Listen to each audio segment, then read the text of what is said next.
Gautam is here again.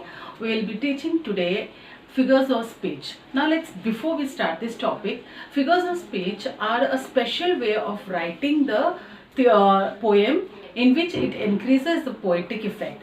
Ideally what he says here, a figure of speech is a tool of expressing an idea wherein one deviates from ordinary way of writing and expression in order to produce a better linguistic skill or to increase poetic effect. Figures of speech are used in writing prose also, but mostly it is used to write poems, poetries, so that it increases its beauty and it enhances the poetic effect.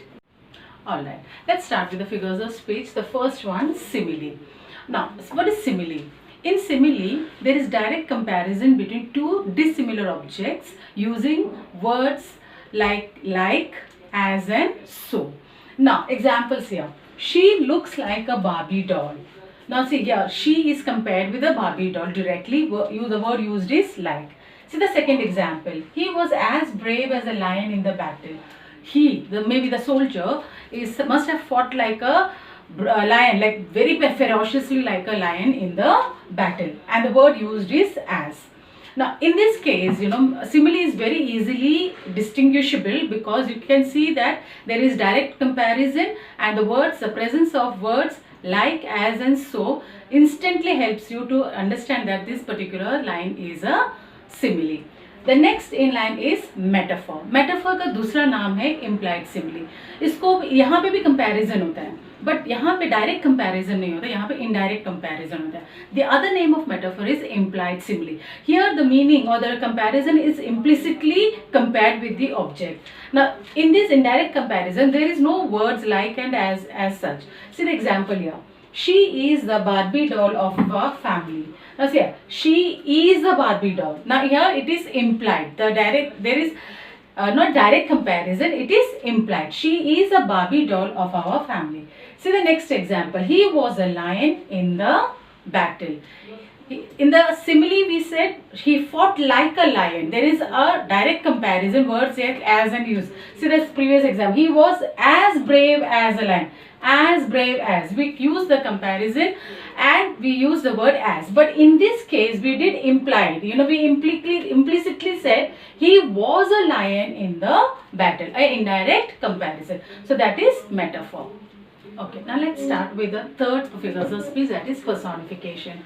As the name suggests, personification means what? A human quality is given to non-human, non-living or abstract thing. जो human beings जो करते हैं, जो qualities human beings है और जो actions human beings करते हैं, वो किसको देते हैं? Non-humans, that is animals or birds. Non-living, जैसा mountains, rivers, like that. There are non-living or abstract things. Like examples here. The flowers are smiling at me. Now in this CC, the flowers are given the human quality of smiling. So when you are writing this answer, you can write the flowers are personified as smiling for poetic effect. Now always remember, in the exam, if they ask you name and explain the figure of speech, it will be naming. You have to write the name and you have to explain why it is so. So in personification, you have to write the flowers are personified as smiling for poetic effect, or you can write the human quality of smiling is given to flower. See the second example. Death lays his icy hand on kings.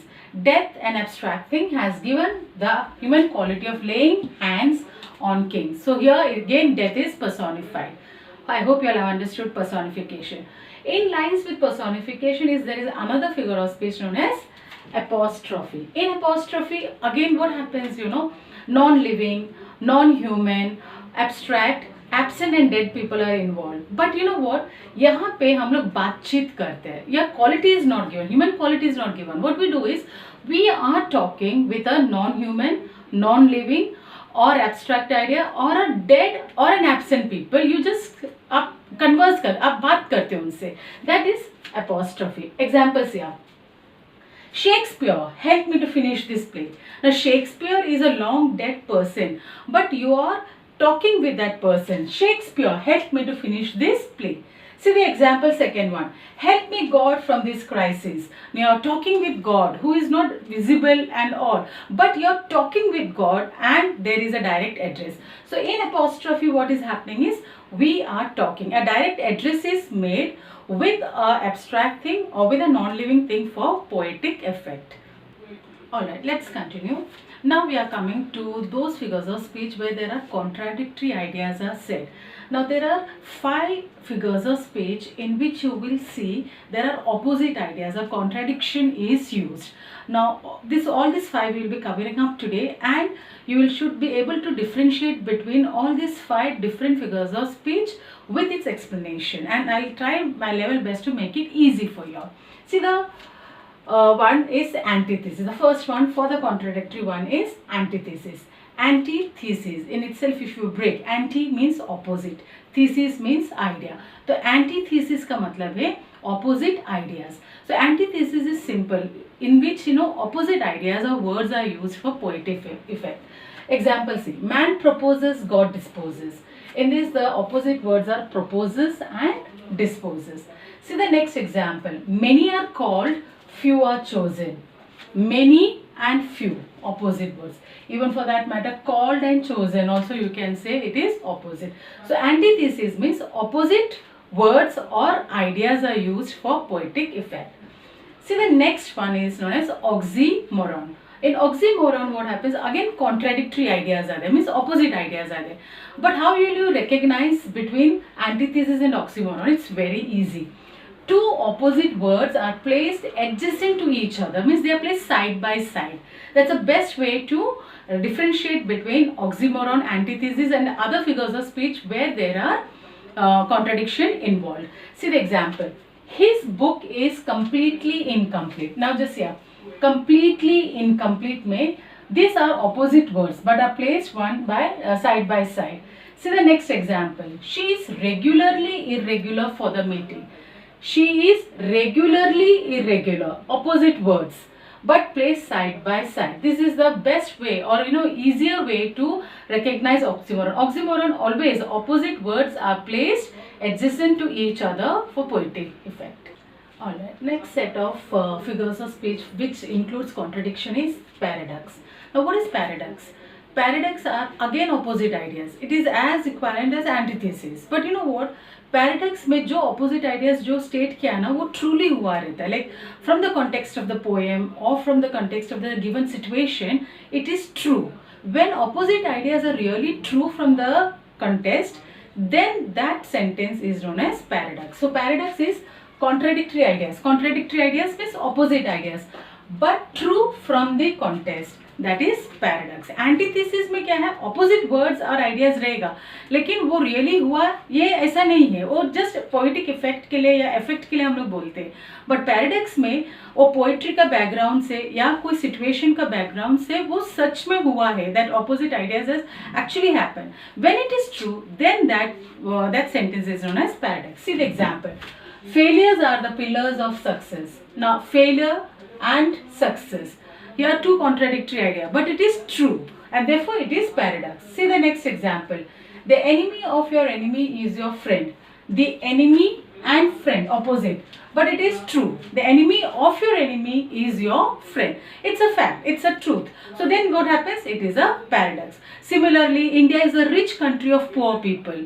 Say rich and poor, contradictory ideas, but true from the context, that way. So I hope you all have understood between the paradox, oxymoron and antithesis. Next, let's come for the another figure of speech, again dealing with contradictory idea, known as epigram. In epigram, you know what happens? It is a brief contradictory statement, very pointed brief contradictory statement which actually arrests your attention. And normally how you can recognize, normally almost every epigram examples are proverbs. So it is quite easy to understand. See the example. The child is the father of man. See, the child is the father of man. का मतलब see, जैसे मैं बोला child is the father of a man, how it can be? But you know what exactly does this proverb means?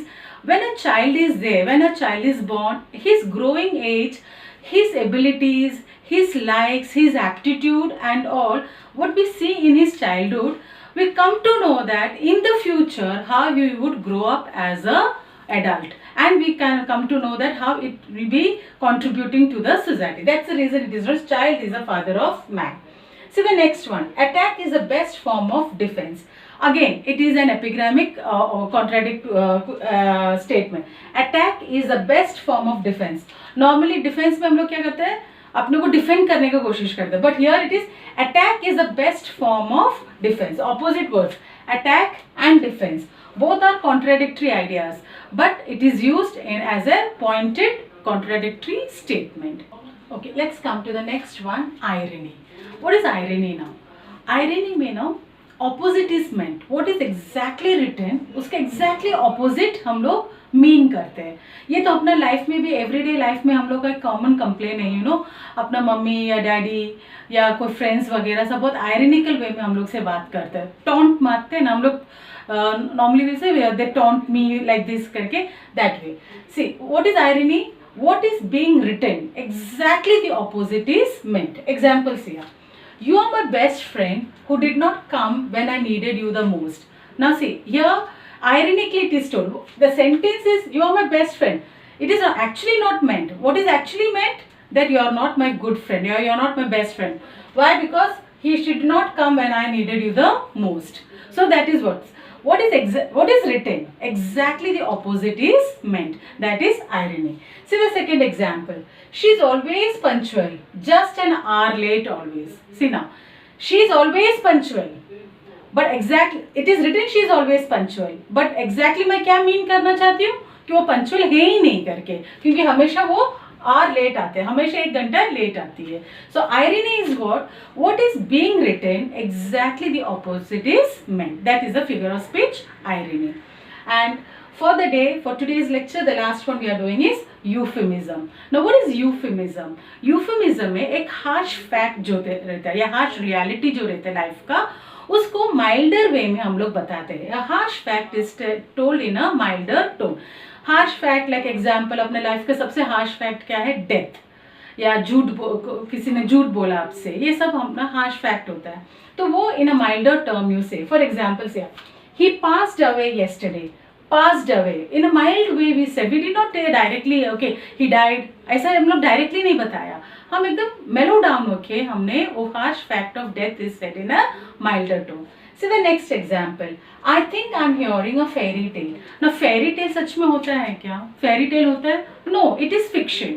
So I think I'm hearing a fairy tale from you. That means मैं directly मुंह पे देके, उसके मुंह पे देके नहीं बोल रही कि तू मेरे से झूठ बोल रही हो या whatever, you are telling a lie to me. No, I'm not telling that way. I'm mellowing down and telling it in a toned down manner that I think I'm hearing a fairy tale. So harsh fact of lying is told in a milder tone. So euphemism is the figure of speech in which harsh fact is said in a mellow down.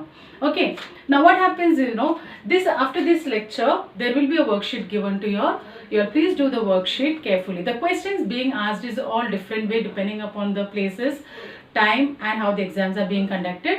Name and explain the figure of speech is there. Then certain times from the extract they will ask you to pick out the example of these figures of speech. Sometimes it come match the columns आ जाएगा, या sometimes one particular sentence will be given and there will be 3 choice given to you and they'll ask you choose the right figures of speech for the sentence. Different ways the questions can be put up for this topic.